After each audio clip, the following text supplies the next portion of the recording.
Let start ഭാഗേഷ്. ASHA എന്റെ കഥ അറിഞ്ഞൂടെ? ഞാൻ കൊണോഹ എന്ന് പറഞ്ഞ സ്ഥലത്താണ് ജനിച്ചത്. എന്താ എന്റെ ഫാമിലി ആയിരുന്നു ഉച്ചിഹ.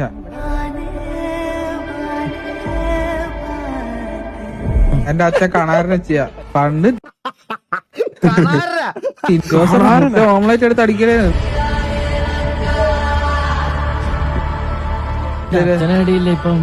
അച്ഛൻ ഇപ്പൊ പോലീസിലാ. അച്ഛൻ പോലീസ് ഓഫീസറാ. നിന്റെ അമ്മയോ? അമ്മ ലീലാമണി ഉച്ചിയ. അമ്മക്ക് ആ ശക്തി ഉണ്ടായില്ല, അമ്മ മരിച്ച്. എന്റെ 25ാമത്തെ വയസ്സിൽ എന്റെ ഏജിങ് സ്റ്റോപ്പ് ആയതാണ്. ഞാൻ ഇതിന്റെ മേലെ ഏജ് ആവത്തില്ല, മരിക്കത്തുമില്ല.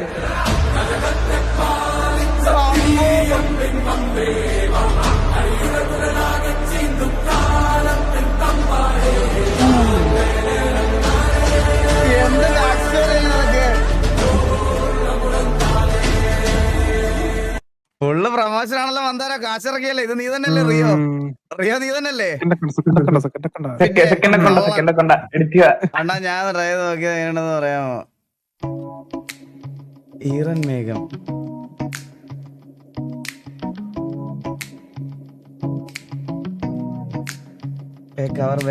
മഴ കാത്തു കഴിയുന്ന മനസ്സിന്റെ വേഴാമ്പൽ ഒരു മാരി മുകിലിനെ പ്രണയിച്ചു പോയി.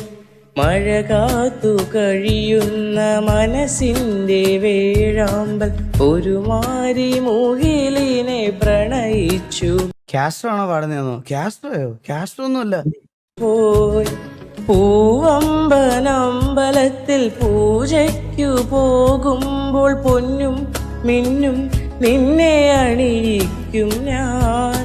കൊള്ളടാ, nice nice nice. Aditya nice. കൊള്ളാം. ദൈവത്തിന്റെ സ്വന്തം നാട്ടിൽ മിഷിഹയുടെ വരവ്. ഞങ്ങൾ ഒരുമിച്ച് ചെയ്ത ആദ്യത്തെ വർക്ക്. മഴയും കാറ്റും ഇടിയും ഇന്നലെ വരെ നിയന്ത്രിക്കാൻ ശക്തിയുള്ള ഒരു അത്ഭുത വിളക്ക്. പിന്നെ എങ്ങനെയാ വിളക്ക് തിരിച്ച് നമ്മളെ നാട്ടിലേക്ക് വന്നത്? അതിങ്ങോട്ടേക്ക് തിരിച്ചുകൊണ്ടെന്നത് ആകാശത്തിന് താഴെയുള്ള സകല അടവും അഭ്യാസവും ജന്മനാ വരിച്ചൊരു മഹാവീരൻ ദേവഗണം.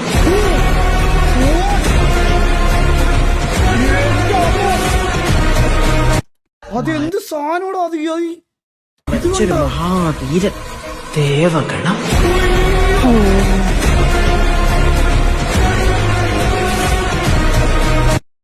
ഞാൻ മെസ്സി റൊണാൾഡോ ഫാനൊന്നും അല്ലാഞ്ഞിട്ട് പോലും എനിക്കത് കണ്ടപ്പോ ഗൂസ് ബംസ് അടിച്ചിട്ടാ. കിടില സാധനോടാ വിഷയം. പിന്നെ എന്റെ ഈ ഗൂഗിൾ പേയിലെ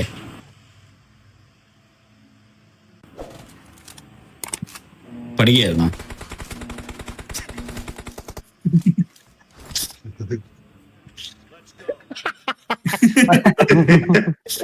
ഇങ്ങനൊരു കാലം എനിക്കുണ്ടായിരുന്നു, സത്യം പറയാലോ.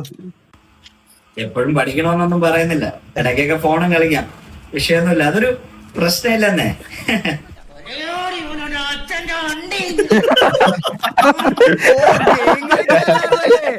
സ്ട്രീം കാണാനല്ലേ?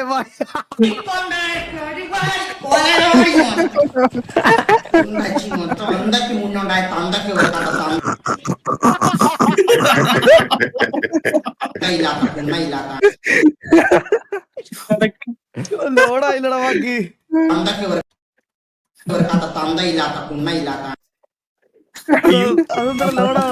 പിന്നെ എന്റെ ഈ ഗൂഗിൾ പേയിലെ തന്തയില്ലാത്ത പുണ്ണയില്ലാത്ത അണ്ടിയില്ലാത്ത പുണ്ണയില്ലാത്ത വെളിച്ചില്ലാത്ത വെളിച്ചന്റെ അച്ഛനില്ലാത്ത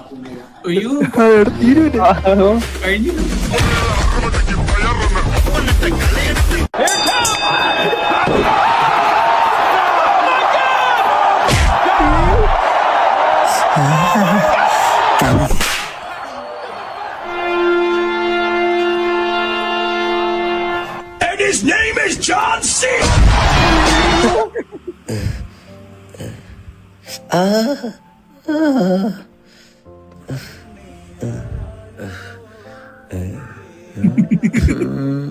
എന്തൊക്കെ ചെയ്യണം?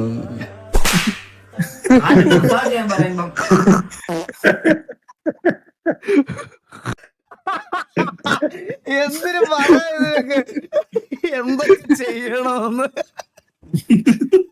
ഞാനൊരു വലിയ കാര്യം മിസ് ഔട്ട് ചെയ്ത്. ഞാൻ നിങ്ങളോട് ഇത് പറഞ്ഞോന്ന് എനിക്ക് അറിഞ്ഞൂടാ.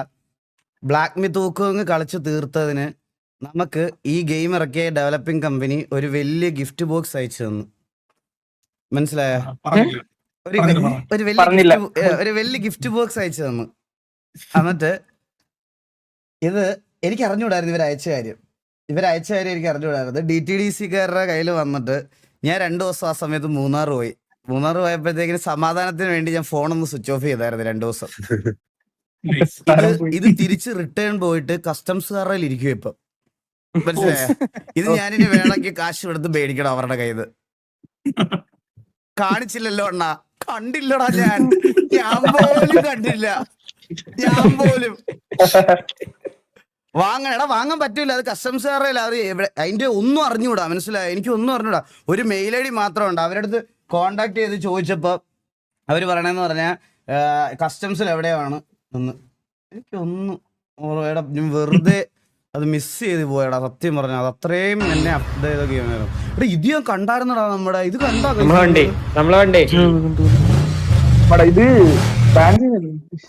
ഒന്ന് ആലോചിച്ച് നോക്കിയേ. ഇതേലത്തെ ഒരു വണ്ടി കേരളത്തിൽ ഇറക്കാൻ പറ്റുമായിരുന്നേ ഞാൻ ഇതും കൊണ്ട് നടന്നേനടാ. എന്റെ എല്ലാ വണ്ടിയും വാരി വിറ്റിട്ട്. അല്ല, നമ്മുടെ റൂൾ പ്രകാരം ഇതൊക്കെ ചെയ്യാൻ പറ്റുമായിരുന്നെങ്കിൽ അളിയ എന്റെ എല്ലാ വണ്ടിയും വാരിപ്പറക്കി വിറ്റിട്ട് 4 കാറല്ലേ എല്ലാം വാരിപ്പറക്കി വിൽക്കുമായിരുന്നു. ഞാൻ വാരിപ്പറക്കി വിറ്റിട്ട് ഞാൻ ഇങ്ങനെ ഒരെണ്ണം മാത്രം കൊണ്ടു നടന്നേനെ. പിന്നെ ഒരു പമ്പും മേടിച്ചേനെ സ്ട്രീം ചെയ്യണ പൈസക്ക്. എന്ത് സാധനല്ലേ. ഉയ്യോ ബാബ്സ്, എടാ നീ ഒന്ന് ആലോചിച്ച് നോക്കിയടാ ഇവിടുത്തെ ആൾക്കാരുടെ അവസ്ഥ. ബാബ്സ് ഒക്കെ അത്രയും കീഴിൽ ഒരു സാധനം ബിൽഡ് ചെയ്തിട്ടേ റോഡിൽ കൂടെ കൊണ്ടുപോകാൻ പറ്റൂലല്ലോടാ. ലോറിക്കകത്ത് വെച്ച് കൊണ്ടുപോകണ്ടേ. അതിനും വലിയ വിഷമമുണ്ടോ?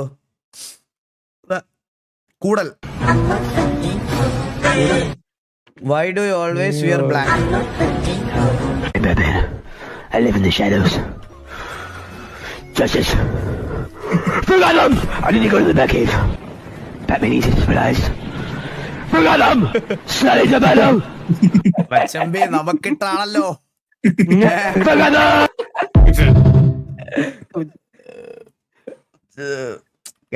ഞാൻ ബ്ലാക്ക് ചൂസ് ചെയ്ത് അതുകൊണ്ടൊന്നും അല്ല. എനിക്ക് വേറെ ഏത് കളർ ഇടുമ്പോഴും ഒരു ഡിസ്കംഫേർട്ടാണ്. മനസ്സിലായ? ഞാൻ ഏത് കളർ ഇട്ടാലും ഒരുമാതിരി ചേരത്തില്ല എന്നുള്ളൊരു കളർ കോംപ്ലക്സ് കൊച്ചിൽ തൊട്ടേ ഉള്ളിൽ വളർത്തിയെടുത്തതിന്റെ ഇതിന്റെ പേർത്താണ് ഈ ബ്ലാക്ക് ആൻഡ് ബ്ലാക്ക് ഇട്ട് ഞാൻ നടക്കണത്. സത്യമായിട്ട് പറയാം, അതാണ് എൻ്റെ ഒരു ഈ നാട്ടിലെ പാടത്ത് കളിക്കാൻ പോയപ്പോ ചെറിയ പിള്ളേരെ വെച്ച് തമാശക്ക് എടുത്തതാ കണ്ടിട്ട് അഭിപ്രായം പറയണേ. 38 പേജിൽ നിന്ന് പറ്റി അറിയാം.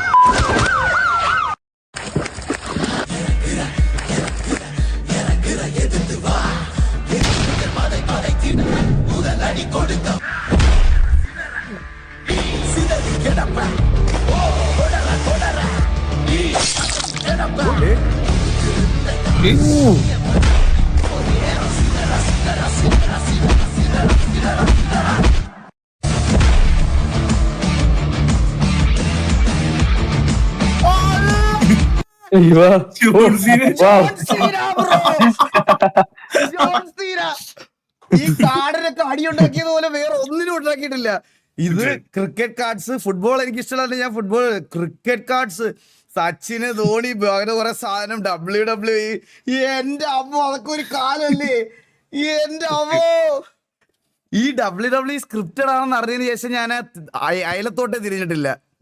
നെയിം സ്ലിപ്പ്, അയ്യോ സത്യം അതും പറയാൻ പറഞ്ഞു. നെയിം സ്ലിപ്പ്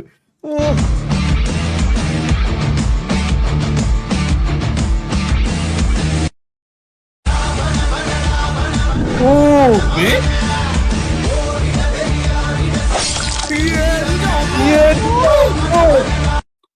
ബ്രോ കിടിലം കേട്ടോ. ഒടുക്കത്തെ ഐഡിയ. ഇത് ഏറ്റവും കൂടുതൽ എനിക്ക് തോന്നുന്നു, ഞാൻ കുറ്റം പറയുമല്ല, ഇപ്പൊ 2000-ലെ പിള്ളേരൊക്കെ ഈ ഒരു 2K എന്ന് പറയുന്ന പിള്ളേർക്കൊക്കെ ഇങ്ങനത്തെ കാർഡ് കളക്ഷൻ പരിപാടിയൊക്കെ ഉണ്ടായിരുന്നോ?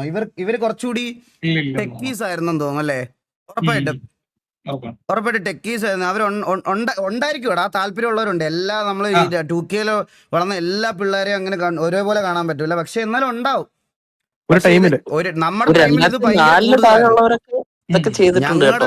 ഞങ്ങളുടെ ടൈമിൽ ഇത് ഭയങ്കര കൂടുതലായിരുന്നു, പറയാതിരിക്കാൻ വയ്യ കേട്ടാ. ഞങ്ങളുടെ ടൈമില് ഇതിന്റെ കളക്ഷൻ എന്നൊക്കെ പറഞ്ഞു കഴിഞ്ഞാൽ ഭയങ്കര പ്രാന്തായിരുന്നു.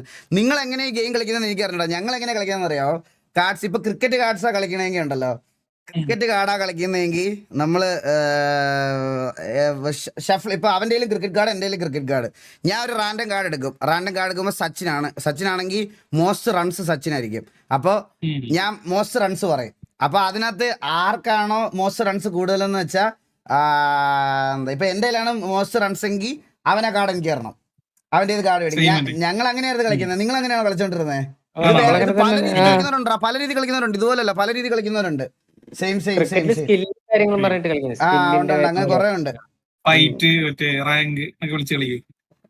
അതന്നെ അതൊക്കെ ഒരു കാലം.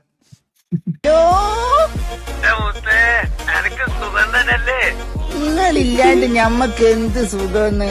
അല്ല, നിങ്ങൾ എപ്പോഴാ ഞമ്മളെ കൊണ്ടുപോകാൻ വരണേ? അത് പറയാനല്ല ഞമ്മള് വിളിച്ചത്. ഈ വരുന്ന തിങ്കളാഴ്ച പുലർച്ചക്ക് ഞമ്മളെത്തും, ഇൻഷാ അല്ലാ. ഓ ആയിക്കോട്ടെ, തിങ്കളാഴ്ച പൊലച്ചയ്ക്ക് തന്നെ ഞമ്മളെ എയർപോർട്ടിൽ ഉണ്ടാവും. ആ, അത് പറയാനാ വിളിച്ചത്. ഈ എന്റെ ആങ്ങളമാരെയും കൂട്ടി കോഴിക്കോട് എയർപോർട്ടിലേക്ക് പോയിക്കളണ്ടി. എന്നെ സുക്കൂറിനോടും എന്റെ ചങ്ങായിമാരോടും നെടുമ്പാശ്ശേരി എയർപോർട്ടിലേക്ക് പോകാൻ പറയും. പിന്നെ എന്റെ സ്നേഹിതൻ ദാസല്ലേ, ഓനോട് തിരുവനന്തപുരം എയർപോർട്ടിലേക്ക് വിട്ടോളാൻ പറയും. അല്ല മനുഷ്യ, നിങ്ങൾ ഒരൊറ്റ ആളല്ലേ വരണേ? അത് സാധാരണ കോഴിക്കോട് വിമാനത്താവളത്തിലല്ല നിങ്ങൾ ഇറങ്ങാറ്, പിന്നെ ഇതിലിപ്പോ എല്ലായിടത്തേക്ക് ആളായിക്കണേ. എന്റെ സൂറാവി, ഈ പേപ്പറൊന്നും വായിക്കാറില്ലേ? നമ്മൾ എയർ ഇന്ത്യന്റെ വിമാനത്തിലാണ് വരുന്നത്. അതെവിടാണ് ഇറങ്ങാന്ന് അടുത്തോണം കൂടി അറിയാൻ പറ്റില്ല.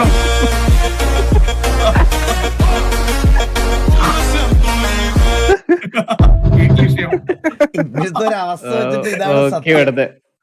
ഞാനൊരു സത്യം പറഞ്ഞാൽ ഇവിടെ എല്ലാവർക്കും അറിയാം, എന്നാലും ഞാൻ പറയണം, എന്റെ വൈഫ് എയർ ഇന്ത്യയിൽ ഒരു എയർ ഹോസ്റ്റസ് ആയിരുന്നു.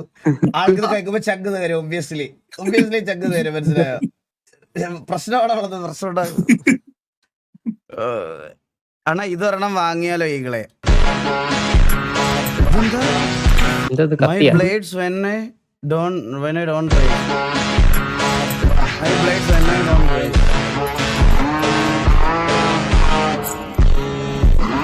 Maria.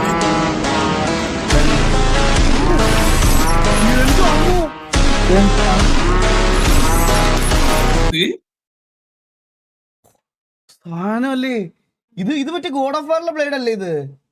ബ്ലേഡ്സ് ഓഫ് കയോസ് അതാണോ ഇത്? നമുക്ക് ഈ സാധനം ഇതുവരെ കിട്ടിയില്ല ഏട്ടാ, ഇത് കിട്ടിയില്ല ഗൈസ്. ഇന്നലെ ഫസ്റ്റ് എപ്പിസോഡ് ഉണ്ടായിരുന്നു നമ്മുടെ ഇതിന്റെ ഗോഡ് ഓഫ് വാറിന്റെ. കാണാത്തവർ ഫസ്റ്റ് എപ്പിസോഡ് കാണും. ഇന്ന് നമ്മൾ സെക്കൻഡ് എപ്പിസോഡ് കളിക്കും. വരെ വീഡിയോ ഞാൻ കുറച്ച് സ്കിപ്പ് ചെയ്യാണ്, കുറേ. സിനിമയിലെ ഏറ്റവും ഇമോഷണൽ സീനായ രേവതി മരിച്ചു കിടക്കുമ്പോൾ ഞങ്ങൾ ഏട്ടൻ ഫാൻസിന്റെ കൊടൂര ഡാൻസ്.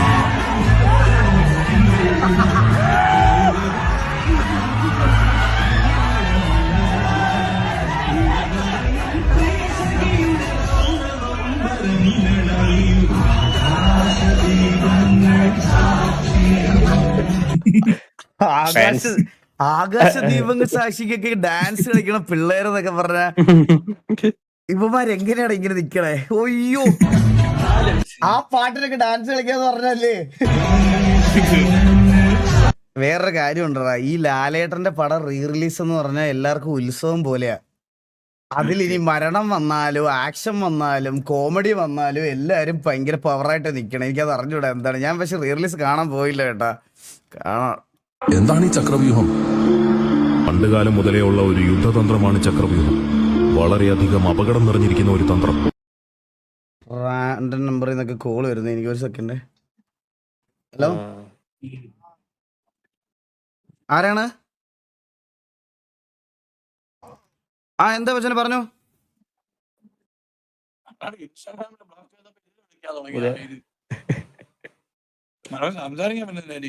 രഘുല തിരക്ക് വല്ല കോളും വന്നാ?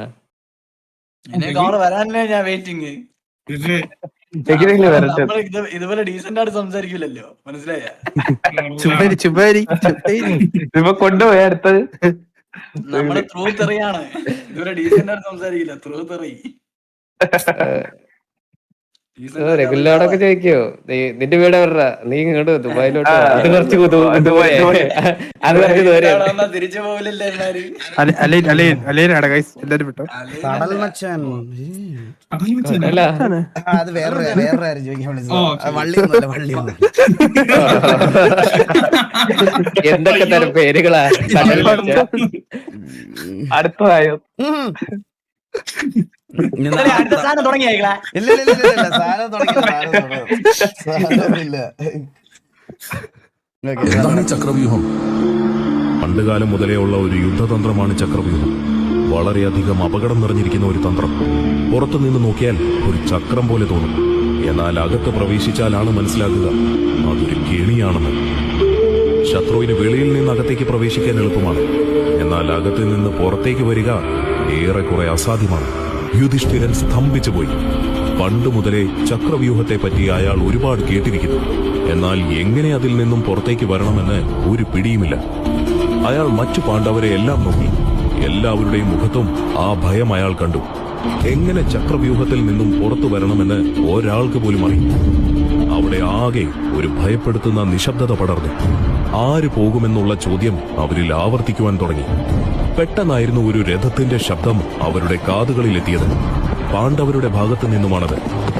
എന്നാൽ രഥം അടുക്കും തോറുമാണ് അവരത് മനസ്സിലാക്കിയത്. അവരെ പൂർണ്ണമായും ഞെട്ടിക്കുന്നതായിരുന്നു ആ കാഴ്ച. പാണ്ഡവരിൽ എല്ലാവരിലും ആ കാഴ്ച ഭയം നിറച്ചു. എന്തിനേറെ പറയുന്നു, കൗരവർ പോലും ആ കാഴ്ച കണ്ടു ഞെട്ടി. അങ്ങനെ വെറും 16 വയസ്സായപ്പോൾ തന്നെ ഒരു മുതിർന്ന യോദ്ധാവ് പഠിച്ചിരിക്കേണ്ട എല്ലാ ആയുധമുറകളും അവൻ പഠിച്ചു. എന്നാൽ ഗുരുകുലം വിടാൻ നേരം അവൻ കൃഷ്ണനോടൊരു ചോദ്യം ചോദിച്ചു. ചോദിക്കാൻ പാടുണ്ടോ എന്ന് എനിക്കറിയില്ല. എനിക്ക് ചക്രവ്യൂഹത്തെ പറ്റി പഠിപ്പിച്ചു തരുമോ? അഭിമന്യു ചെയ്തത് എടുത്തുചാട്ടമാണോ എന്ന ചിന്ത യുധിഷ്ഠിരനിൽ വന്നു. അവന് വെറും 16 വയസ്സിന്റെ പ്രായവും ബുദ്ധിയുമല്ലേ ഉള്ളൂ. എന്തുകൊണ്ടത് ഞാൻ ആലോചിച്ചില്ല? അഭിമന്യു ചക്രവ്യൂഹത്തിനകത്ത് കയറി. ചക്രവ്യൂഹം ഉടൻ തന്നെ അടച്ചു. ആ 4 വശത്തു നിന്നുമുള്ള ആക്രമണം ഒരു അനുഗ്രഹമായിരുന്നു. കൈകൾ മാത്രം ചലിപ്പിച്ച് കേവലം കാൽവയ്പ് മാറ്റിക്കൊണ്ട് അയാൾ 4 ദിശകളിലുമുള്ള ശത്രുക്കളോട് ഒരേ സമയം പോരാടി. അയാൾ കൊല്ലുന്ന ആളുകളുടെ എണ്ണം നിമിഷം തോറും കൂടുവാൻ ആരംഭിച്ചു. പതിയെ ചക്രവ്യൂഹം രക്തത്തിൽ കുളിക്കുവാൻ തുടങ്ങി.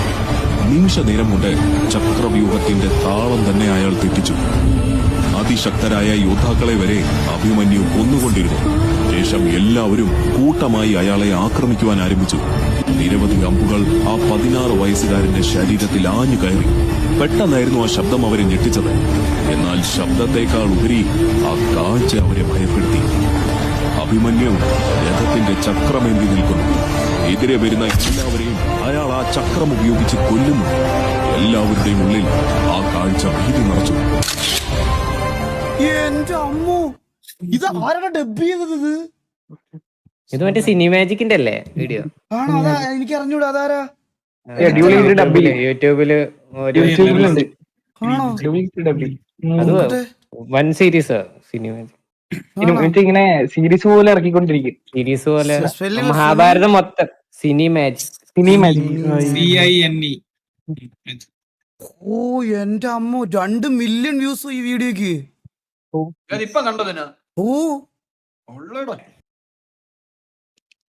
എന്റെ അമ്മോ, ഇതാണ് ചാനൽ. സബ് അറിയാത്തവരുണ്ടെങ്കിൽ ഡു സബ് കേട്ടാ. എന്റെ അമ്മോ, 989K ആയിട്ടാ ഇപ്പം. മായാലോകം കൊറേ ഉണ്ടല്ലോ. മറ്റേ വീഡിയോ ക്ലോസ്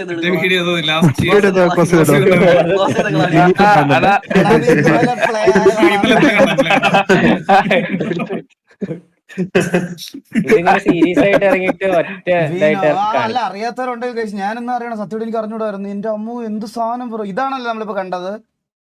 ഇങ്ങനെ ഓരോ ക്യാരക്ടേഴ്സിന്റെ ഇത് ഇത്ര 28. എന്റെ അമ്മ കാണണം കേട്ടോ. ഇതിൽ ഏതൊരു വീഡിയോ എന്റെ അകത്ത് പ്ലേ ആയിട്ടുണ്ട് കണ്ട. ഇവിടെ വരെ 6 മാസം മുമ്പത്തെ. ഞാൻ വേറെ ഒന്നും കണ്ടിട്ടില്ല. കാണാം. ട്രൈ ചെയ്ത് നോക്കാം. സിംഗിൾ പാർട്ട് ഉണ്ടെന്ന്. ഓ ഓക്കെ നോക്കാം. Most under rated channel in Malayalam. Under rated എന്ന് പറയാൻ പറ്റത്തില്ലടാ, നല്ല വ്യൂസ് ഉണ്ട്. ഞാൻ അറിഞ്ഞില്ലെന്നേ ഉള്ളൂ. ഇപ്പോൾ അണ്ടർ റേറ്റഡ് എന്ന് പറയാൻ പറ്റില്ല. മസ്റ്റ് കാണാം ഗൈസ് കാണാം. ലൈവ് കണ്ടതേ ഉള്ളൂ. ഇപ്പൊ ഇൻസ്റ്റാഗ്രാം ഫുൾ ഇതാണ്. Waiting for your next live.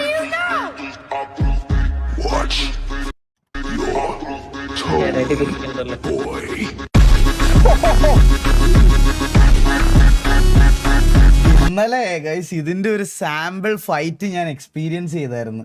കാണാത്തവരുണ്ടെങ്കിൽ അതൊന്ന് കണ്ടു നോക്കണേ. എന്റെ അമ്മോ, എന്റെ കിളി പോയി. 2018 ഇറങ്ങിയ കളിയാളിയാ. എന്ത് ചെയ്ത് വെച്ചിരിക്കണമെന്നറിയോ അമ്മാരതിനകത്ത്. ഞങ്ങള് ഇന്നലെ ഡിഫിക്കൽറ്റി കൂട്ടിയിട്ട് കളി തുടങ്ങി. അപ്പോഴത്തേക്കിന് ചാറ്റിൽ എല്ലാരും കൂടെ പറഞ്ഞ് ഡിഫിക്കൽറ്റി വേണ്ടാന്ന് പറഞ്ഞ് ഞാൻ കളിച്ചിടം വരെ വീണ്ടും രാത്രി കുത്തിയിരുന്ന് കളിച്ചു. ഡിഫിക്കൽറ്റി കുറച്ചുണ്ട്. യൂട്യൂബിൽ പോസ്റ്റ് ആക്കി തുടങ്ങിയായിരുന്നു. ഇല്ലല്ല, കിട്ടാണല്ലേടാ നീ? ഞാൻ 2K അല്ല, ഞാൻ ജെൻസി. കാക്ക ഏതാ? ഞാൻ മില്ലിനിയൽസ്. 1997 തൊട്ടല്ലേ ജെൻസി? അപ്പൊ ഞാനൊരു ജെൻസി ആണേ. ഞാൻ ജസ്റ്റ് കേട്ടത്. ഞാൻ ജെൻസിയാണ്. 97 ആണ്. ജെൻസിയാണ്. അപ്പൊ ഇതുപോലെ വേറെ ജനറേഷൻസ് എത്ര ജനറേഷൻസ് ഉണ്ട് ഞാൻ പറയാനാ നിനക്ക് എന്തൊക്കെയാണെന്നുള്ളത്. ഫസ്റ്റ് ജനറേഷൻ കാറ്റഗറൈസ് ചെയ്തത് 1883 മുതൽ 1900 വരെയാണ്. അത് ലോസ്റ്റ് ജനറേഷൻ എന്നാണ് അറിയപ്പെടുന്നത്.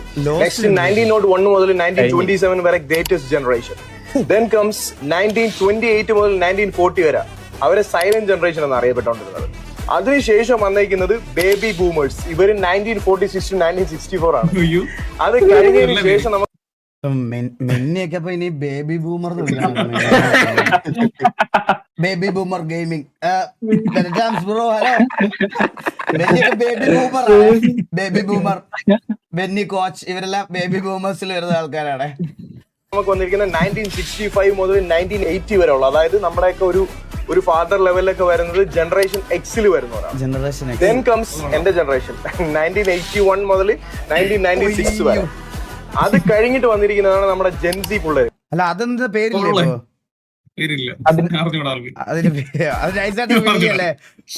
പേരോട് പറയണ നമുക്ക് നമ്മൾക്ക് ഇത്ര ഇൻഫർമേഷൻ തന്നിട്ട്. അത് കഴിഞ്ഞിട്ട് വന്നിരിക്കുന്നതാണ് നമ്മുടെ ജെൻസി പിള്ളേര്. 1997 മുതൽ 2012 വരെ സുഹൈൽ അതിലാ വരുന്നത്. ഇനി എന്റെ മോനൊക്കെ വരുന്ന ഈ ജനറേഷനിലാണ് ജനറേഷൻ ആൽഫ. 2013 മുതൽ 2024 വരെ.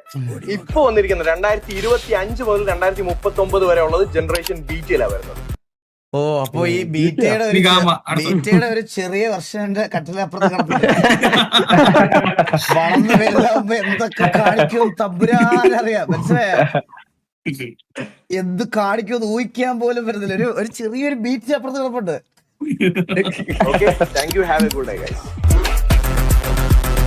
ബ്രോ ശരിക്കും കുറെ പേർക്ക് മനസ്സിലാവുന്ന ഒരു വീഡിയോ ആയിരുന്നു. Thank you. ഇതൊക്കെ ആരടാ പടച്ചു വിടുന്നത്?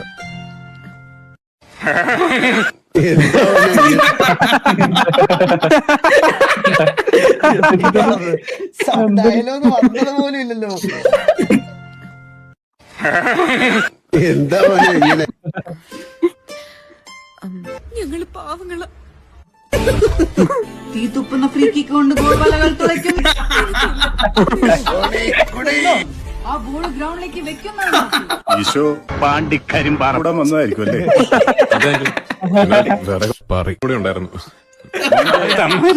ഓഫീസ് എവിടെയാന്നാ പറഞ്ഞേ? സർക്കിൾ എന്ന് പറയും. ഫിലിപ്പിന്റെ പറി അടുത്തായിട്ട് വരും.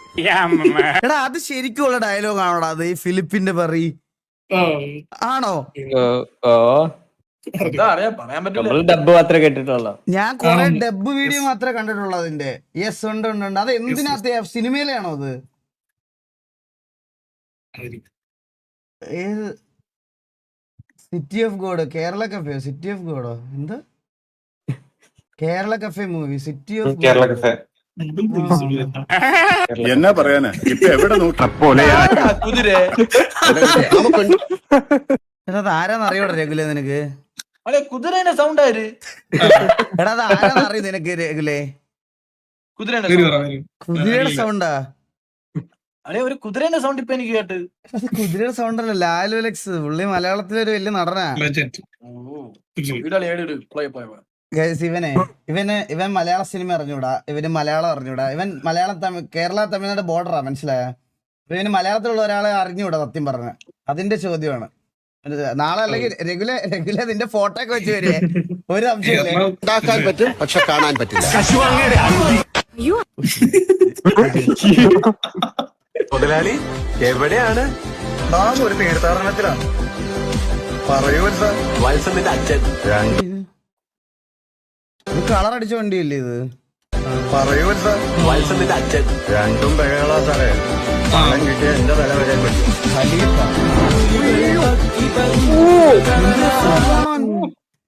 ഇത് രാത്രി കണ്ടപ്പോ ഇത്രയും കളർ വണ്ടിയല്ലേ?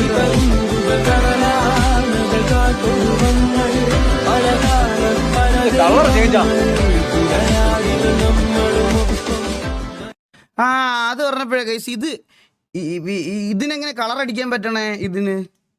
ഇത് ഞാൻ ഇതിനു മുമ്പ് എപ്പോഴോ അന്ന് ചോദിച്ചപ്പോൾ എനിക്ക് നിങ്ങൾ പറഞ്ഞ എന്തോന്ന് മനസ്സിലായില്ല. ഈ വണ്ടിക്ക് എങ്ങനെ കളർ അടിക്കാൻ പറ്റണേ? നമ്മുടെ നിയമപ്രകാരം കളർ അടിക്കാൻ പറ്റൂലല്ലോ. ATP എന്ന് പറഞ്ഞാൽ എന്താ? All Indian permit. അപ്പൊ ഞാൻ ഒരു കാര്യം ചോദിച്ചോട്ടെ, അപ്പൊ ഈ കേരളത്തിൽ ഓടുന്ന എല്ലാ വണ്ടികൾക്കും ഓൾ ഇന്ത്യ പെർമിറ്റ് എടുത്താ പോരെ? പക്ഷെ അത് ഭയങ്കര റേറ്റ് കൂടുതലാണ്. എന്തിന്റെ റേറ്റ്? എന്ത് റേറ്റാ കൂടുതൽ വരുന്നേ? പെർമിറ്റ് വരുമ്പം ടാക്സ് കൂടും, പിന്നെ അതുപോലെ ഇഷ്യൂസും ആണ് ഭയങ്കര. ഇത്ര സ്റ്റേറ്റിൽ എന്തൊക്കെയോ വേണം. ടാക്സ് എന്ന് പറയുമ്പോൾ മന്ത്ലി അടക്കണം ഈ ടാക്സ്. അത് അറിഞ്ഞൂടാ, വൺ ടൈം ആയിരിക്കും. ഇയർലി അല്ലേ വരുന്നത്? ഇതല്ലേ പബ്ലിക് വെഹിക്കിൾ അല്ലേ, പ്രൈവറ്റ് അല്ലല്ലോ. ഇയർലി ഭയങ്കര കോസ്റ്റ് ആയിരിക്കും. 3 മാസം. ഓ അങ്ങനെ ഉണ്ടല്ലോ. എത്ര രൂപ വരും അപ്പൊ ഓൾ ഇന്ത്യ പെർമിറ്റ് ഒക്കെ എടുക്കാൻ? നോർമലി തന്നെ ലക്ഷങ്ങളാണ്. 90,000. 7 to 10 ലക്ഷോ? 3.5 ഇയർലിയാ? 3 മാസം. 3 മാസാ? അതെങ്ങനെ ക്വാർട്ടർലി ആണ്. അതിനുള്ള ഓട്ടം ഉണ്ടാവുമായിരിക്കും അവർക്ക്. ഇപ്പൊ കുറച്ച് ഓട്ടം കിട്ടും ഇനിയിപ്പോ ഇത് കഴിഞ്ഞ.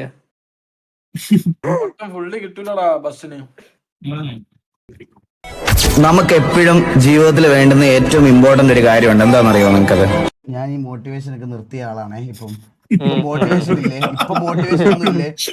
Mithun bro, thank you so much for the 5 subscription. Thank you so much. ക്ഷമിക്കാനുള്ള കഴിവ്, അതായത് ഒരാളൊരു വാക്ക് പറഞ്ഞിട്ട് അത് പാലിക്കാൻ പറ്റിയില്ലെങ്കിലോ, അല്ലെങ്കിൽ ഒരാളൊരു തെറ്റ് ചെയ്താലോ അത് ക്ഷമിച്ച് ബാക്ക്ഗ്രൗണ്ട് മ്യൂസിക്കോടെ കേൾക്കുമ്പോ എനിക്ക് എന്റെ മുമ്പിലേക്ക് പോകാനുള്ള ഒരു മനസ്സാണ് എല്ലാവർക്കും വേണ്ടുന്നത്. ശരിക്കും പറഞ്ഞു കഴിഞ്ഞാൽ ഇത് നിങ്ങൾ ജീവിതത്തിൽ കീപ്പ് ചെയ്ത് കഴിഞ്ഞാൽ നിങ്ങളുടെ ജീവിതത്തിൽ സക്സസ്ഫുൾ ഉണ്ടാവും. എടാ thank you so much means lot, ഇത്ര എഫേർട്ട് എടുത്ത് ചെയ്തതിന് മോനെ താങ്ക് യു. ഇതെന്തോ ഇത് മറ്റേ മൊബൈലിൽ ആപ്ലിക്കേഷൻ എന്തോ ഗ്രിഡ് ക്രിയേറ്റ് ചെയ്തിട്ട് ആ ഗ്രിഡ് വെച്ച് അസൈൻ ചെയ്യണം ആടാ. പക്ഷെ ബട്ട് സ്റ്റിൽ നല്ല ടാസ്ക് ഉള്ള പരിപാടിയാ, മനസ്സിലായേ ബ്രോ? അൻസാവിയ Jojo bro, thank you so much means lot man. പണി അറിയാവുന്ന കിട്ടിയാൽ ഇങ്ങനെ ഇരിക്കും.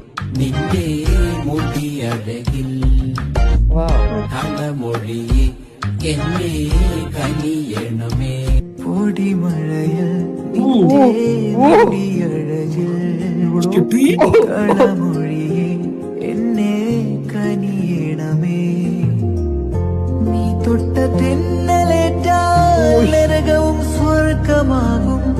നീ കേട്ട പാട്ടു കേട്ടാൽ വേനലും ശൈത്യമാകും. ദർശിനി പ്രിയദർശിനി, എന്റെ അമ്മ ദർശിനി പ്രിയദർശിനി. പൊടിമഴയിൽ നിന്റെ മുടിയഴകിൽ കളമൊഴിയെ എന്നെ കനിയണമേ. ആരാളിയാ ഇത്? സന്തോഷ് പണ്ഡിറ്റ് ഞെട്ടിയാലും ഞാൻ ഒരു കാര്യം പറയട്ടടാ, പുള്ളി പറയണ പുള്ളി ഇറക്കിയ ഒരു പടവും പുള്ളിക്ക് നഷ്ടമല്ല, മനസ്സിലായ? എടാ അങ്ങനെ പ്രോപ്പർ ബിസിനസ് മാനാ. ലൈക്ക് വേറൊരു കാര്യമുണ്ട്, പുള്ളി ഈ ഫിലിമിലൊക്കെ എത്ര കോമാളിത്തരായിട്ട് അഭിനയിച്ചാലുണ്ടല്ലോ, ഒരു ഇന്റർവ്യൂവിൽ വരുമ്പോൾ പുള്ളി കാണിക്കണ ഒരു ഡെക്കോറുണ്ട്, മനസ്സിലായ? അത് കാണണം. ഞാൻ ശരിക്കും ഞെട്ടിപ്പോയിട്ടുണ്ട്. ഇങ്ങേര് തന്നെ ആണോ സിനിമയിൽ അഭിനയിക്കുന്നതെന്ന് ഞാൻ പലവട്ടം ആലോചിച്ചിട്ടുണ്ട്. ഗൈസ്, നിങ്ങൾ പുള്ളിയുടെ ഇന്റർവ്യൂസ് ഒക്കെ കണ്ടിട്ടില്ലെങ്കിൽ ജസ്റ്റ് ഒന്ന് കണ്ടു നോക്കണം. എന്ത് കിടില മെച്യൂരിറ്റിയുടെ സംസാരിക്കണമെന്ന് അറിയാം. പുള്ളി ഭയങ്കര കിടില, ഭയങ്കര മെച്യൂർഡാണ് ആള് ആ കാര്യത്തില്. പുള്ളി പറഞ്ഞത് ഇതാണ്, അന്ന് ഈ പറയണതുപോലെ ബഡ്ജറ്റിന്റെ കാര്യം നോക്കിയിട്ട് പുള്ളിക്ക് ഒറ്റയ്ക്ക് ചെയ്യാൻ പറ്റുന്ന കാര്യങ്ങളൊക്കെ ഒറ്റയ്ക്ക് ചെയ്ത് ഇറക്കിയിട്ട് പോലും മുടക്കിയ പൈസ അങ്ങർക്ക് തിരിച്ചു കിട്ടി. അളിയാ ആ അളിയ പറയടാ. കോംപ്രമൈസ് ആയി, പ്രശ്നം തീർന്നു. ഞാൻ ഈ പ്രശ്നം സംസാരിച്ചോണ്ടിരിക്കുന്ന സമയത്തെ ഗൈസ് പെട്ടെന്ന് ഒരാൾ മസിലൊക്കെ കാണിച്ച് എന്നെ വിളിക്കണം. അളിയ വരണോ, ഒരു 4 മണിക്കൂർ സമയം തന്നെ ഞാനങ്ങ് എത്തും, നീ 4 മണിക്കൂർ ഞാൻ നോക്കിയപ്പോ ഉണ്ടല്ലോ, ഞാൻ നോക്കിയപ്പോ ഒരു കയ്യില് ചപ്പാത്തി ചുടുന്ന, ഇപ്പുറത്തെ മസിൽ പിടിച്ചിങ്ങനെ വെച്ചിരിക്കുക, ഇപ്പുറത്തെ ചപ്പാത്തി ചുടുക കേട്ടിരുന്നത്. എന്നിട്ട് പറയണ എന്റെ അടുത്ത് കളിയുടെ ജീവനാണ് വേണ്ടത്. നീ കോൺട്രവേഴ്സി ഒക്കെ വന്നല്ലടാ ഇവിടെ. ഞാനില്ല, എല്ലാരും പറഞ്ഞ ഞാനാണ് അന്ന് എന്തോ പറഞ്ഞതിന്റെ ബാക്കിയിട്ടാണ് നീ അന്ന് പറഞ്ഞതെന്നൊക്കെയാണ് എല്ലാരും പറയുന്നത്. അതെ അതെ അതെ, നീ പറഞ്ഞതിന്റെ പുറത്ത് തന്നെയാണ് പറഞ്ഞത്. എനിക്ക് പങ്കില്ല, മണവാണ എനിക്ക് പങ്കില്ല. ഈ ഒരു ക്ലിപ്പ് വെച്ച് കൊണ്ടുപോകുന്നില്ല. ഓക്കെ, ഞാൻ വീണ്ടും ഓരോ തോന്നിവസായിട്ട് വന്നാ ഞാൻ എറിഞ്ഞു തരുവേ. പ്രശ്നം തീർന്നില്ലേ? തീർന്നു. അതിന്റെ അർത്ഥം അണ്ണാ നോക്കിയേ, ചേട്ടൻ ചുമ്മാ തീ ലിറിക്സ് മോഡറേറ്റേഴ്സ് മദ്യം അമൃത് വേടന്റെ വരികൾ അണ്ണന്റെ വരികൾ. പട്ടിക്കവാഴുമി കേരള നാട് അണ്ടനടകൊടൻ മരുപരിച്ച് നാട്ടറിൽ മൊത്തത്തിൽ നട്ടം തിരിഞ്ഞ് നമ്മുടെ നാട് കേരള നാട് മാവേലി വാണൊരു നാട്. ഈ നാടിനി എന്നെന്നാവും ഈ ദൈവത്തിന്റെ സ്വന്തം നാട്. 5 കൊല്ലം മാറി ഭരിക്കുന്ന മന്ത്രിമാരും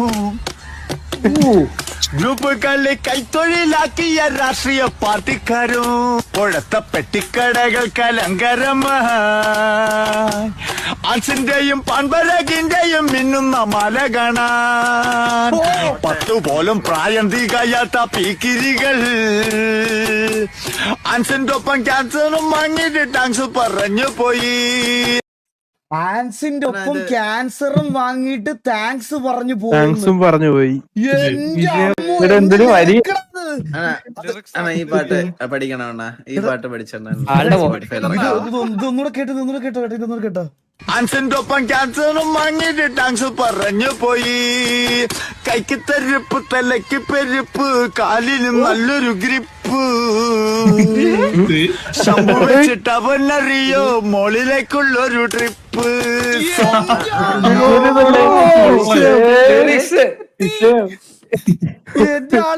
വാണിപത്തിൽ നല്ലൊരു കേട്ടോ നിങ്ങളത്. ശമ്പു വെച്ചിട്ട് അവനറിയോ മോളിലേക്കുള്ളൊരു ട്രിപ്പ്. അതിനും നല്ലൊരു ഗ്രിപ്പ്. ശമ്പു വെച്ചിട്ട് അവനറിയോ മോളിലേക്കുള്ളൊരു ട്രിപ്പ്. വാണിപത്തിൽ നല്ലൊരു വാണിപം പെൺവാണിപവും കാശുണ്ടാക്കാൻ ഇത്രയും നല്ലൊരു സാധനം വേറെയുണ്ടോ എവിടെണ്ടാവാ. മനോജ് ഗിന്നസിന്റെ വരികളാണ്. ആണോ? മനോജ് ഗിന്നസ് പുള്ളിയുടെ ഇതാണോ? ഇത് പുള്ളി പറയുന്നതല്ല, സത്യമാണ്. അല്ല ഇത് ഈ പുള്ളി പാടിയതല്ലേ അപ്പോ? ഇത് പണ്ടിറങ്ങിയ ഞാൻ കേട്ടിട്ടില്ല, സത്യമായിട്ട് ഞാൻ കേട്ടിട്ടില്ല. ആണോ? എന്നിട്ട് ഇത്രയും നേരം നീ അയ്യോ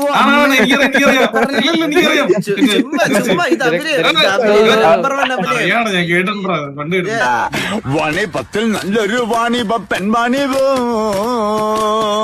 കാശുണ്ടാക്കാൻ ഇത്രയും നല്ലൊരു സാധനം വേറെയുണ്ടോ. കാശുക്കെടുത്തും വാക്കുക്കെടുത്തും ഓളെ ഒതുക്കിയ നാളോ തക്കം കിട്ടൽ പെൺമൊഴിയാകെ മാറ്റി പറയുന്ന കാവേലി. എന്തൊക്കെ സാധനല്ലേ. എന്റെ വീടിന്റെ പണിക്കുള്ള നല്ല 1-ാം തരം തേക്കിന്റെ കട്ടളയെ അവൻ കൊണ്ടുപോയത്. ഇത് 3-ാമത്തെ പ്രാവശ്യമാ. ഞാൻ കട്ടള വെക്കും, അവൻ കൊണ്ടുപോകും. ഞാൻ വെക്കും, അവൻ കൊണ്ടുപോകും. ഞാൻ വെക്കും, അവൻ കൊണ്ടുപോകും. എന്നാ പിന്നെ തനിക്ക് വെക്കാതിരുന്നൂടെ എന്ന് പറയാൻ നിങ്ങൾക്കത് പറയാം. എന്റെ ഭാര്യ രതികുമാരി ഗൾഫിൽ കിടന്ന് കഷ്ടപ്പെട്ടുണ്ടാക്കുന്ന കാശ് അറിയാവോ? ഗൾഫിൽ കിടന്നോ?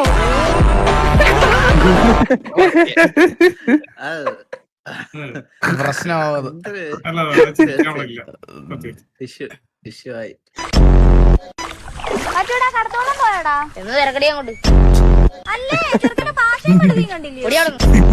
എന്താടാ ക്ലാസ്സില്? ഞാൻ എന്റെ അടുത്തായിരുന്നു ക്ലാസ്സില്ലേ ഒന്ന്. ഞാൻ പോകുന്നില്ല. എന്തോ പോകുന്നില്ലെന്ന് താനൊന്നും പറയടാ, ഞാൻ പോണില്ല. കൂടുതൽ നിർബന്ധം പിടിക്കാൻ ഇറങ്ങാൻ. പാത്തന്റെ കാര്യം പറയടാ. മൈനെ കണ്ട്. എന്തുവാ ഒറ്റ മൈന്? അല്ലോണ്ട് അച്ഛനാ ഒറ്റ മൈന. അതിന് അതിന് 2 മൈനെ കാണാൻ കൂട്ടുകാരി പോകാൻ പറ്റത്തില്ല. എന്നെ എടുത്തിട്ട് അടിക്കാൻ എനിക്കല്ലേ തോന്നുന്നത്. രാജന്റെ വീട്ടിൽ വീട്ടില് ഒരു മൈനടപ്പുണ്ട്, കണ്ടിട്ട് പോകാൻ സ്കൂളിൽ പോകും. ഇയാൾ ചുമ്മാ കുടുംബ പ്രശ്നത്തെ ഇടപെടില്ല. അവന്റെ രായന്റെ കൂട്. ഷോർട്ട് ഫിലിം ആണത്. വെബ് സീരീസ് ജോലി സമയത്ത് മാത്രം എനിക്ക് ദേഷ്യമുള്ളൂ. Barely made in to work on time.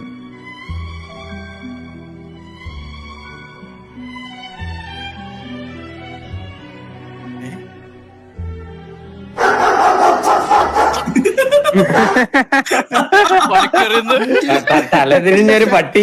ഇങ്ങനത്തെ ഞാൻ ഒരു കാര്യം പറഞ്ഞ ഗൈസ്, കൂടുതൽ ബിവറേജ് വന്നവർക്കറിയാം. കൂടുതൽ ബിവറേജില് ഈ ബിവറേജിന്റെ വഴി എന്റെ വീട്ടിലോട്ട് പോകാൻ പറ്റത്തുള്ളൂ. അതിന്റെ മുമ്പിൽ ഒരു നായിന്റെ മോയും കിടപ്പുണ്ട് ഇതുപോലത്തെ ഒരെണ്ണം. വണ്ടിയെ പോകുമ്പോ ഇവന് ചാടിക്കടിക്കണം ജനലിൽ കൂടെ. എന്നാ നമ്മള് വണ്ടി നിർത്തിയിട്ട് വെളിയിൽ ഇറങ്ങിയാലോ, ക്രോസ് ചെയ്യണ്ട. പട്ടി നമ്മളടുത്ത് വന്ന് ഇങ്ങനെ നിൽക്കും. നിങ്ങൾക്ക് അറിയാം, ഞാൻ സീരിയസ് ആയിട്ട് പറയാം, അങ്ങനത്തെ ഒരു പട്ടിയുണ്ട് ഇവിടെ. എനിക്ക് അതിനെ താണ്ടി വേണം എല്ലാ ദിവസവും വീട്ടിൽ പോയിട്ട് വരാൻ. ബൈക്ക് കൊണ്ട് ഞാൻ പോവാറില്ല രാത്രി, എനിക്ക് പേടിയാ. അതുവഴി ബൈക്ക് എടുത്ത് പോകാൻ പറ്റത്തില്ല. ഇത് വന്ന് ഇതാക്കും, വണ്ടി നിർത്തി നമ്മൾ ഇറങ്ങിയ ഒരു പ്രശ്നവുമില്ല ആൾക്ക്. ഇങ്ങനെ കുറെ പട്ടികളുണ്ട്. പീരുവിനെ കേട്ടില്ലേ? Never give up.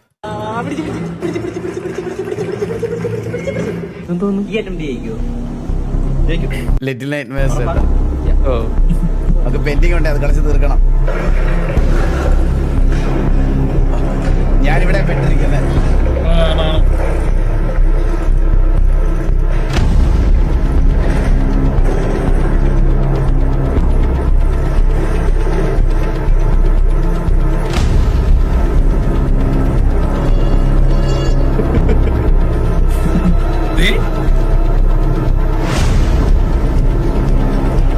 അവന്താ ഇവിടുത്തെ കൺട്രോൾ മാറ്റിയേക്കുക.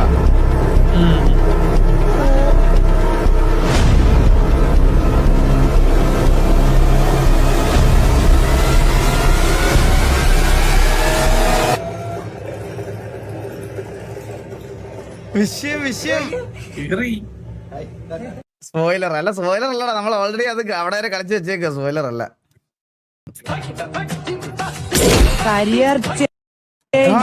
വോയിസ് ബാക്ക് ഞാൻ കേട്ടില്ലടാ. Career change bro. ഇത് ഒറിജിനൽ ആണോ? ഇത് ഒറിജിനൽ ആണോ അതോ ഒറിജിനൽ അല്ലേ?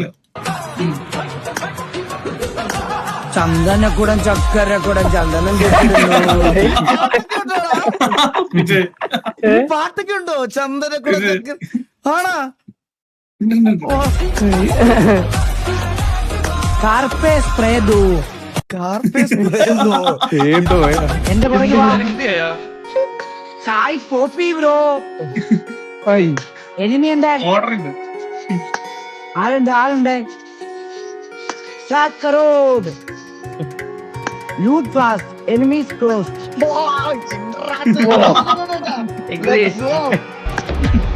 ഞാനാടാ സായി പണ്ണാണി, എന്റെ പിള്ളേരാടാ. നമസ്കാരം.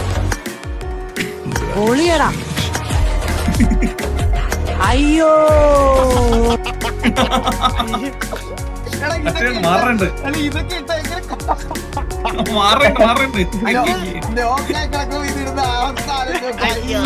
അയ്യോ അയ്യോ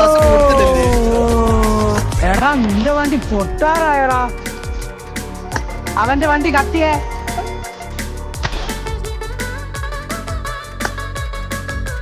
കരിയർ ചേഞ്ച് ബ്രോ.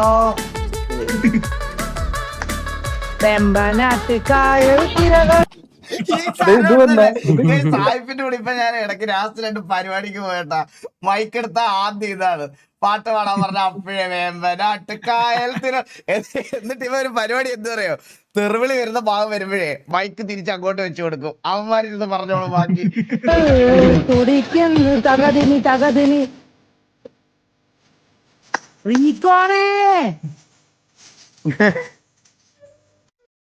അയ്യോ എന്തൊക്കെ അതൊന്നും ഉണ്ടാവില്ലടാ. തെറിവിളി ഒന്നും കുഞ്ഞേന്ന് വിളിക്കും മറ്റേ സാധനത്തിന്. കുഞ്ഞേന്നോ?